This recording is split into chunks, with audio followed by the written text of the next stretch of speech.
ചുടുഭൂവിൽ പാലിച്ചവനേ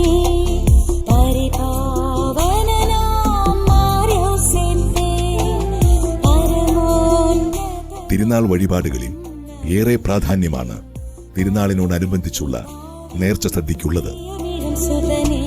തിരുനാൾ ദിവസങ്ങളിൽ യൗസേപ്പിതാവിന്റെ തിരുസന്നിധിയിലെത്തുന്ന ഭക്തർ നേർച്ച സദ്യ കഴിക്കാതെ മടങ്ങിപ്പോകാറില്ല.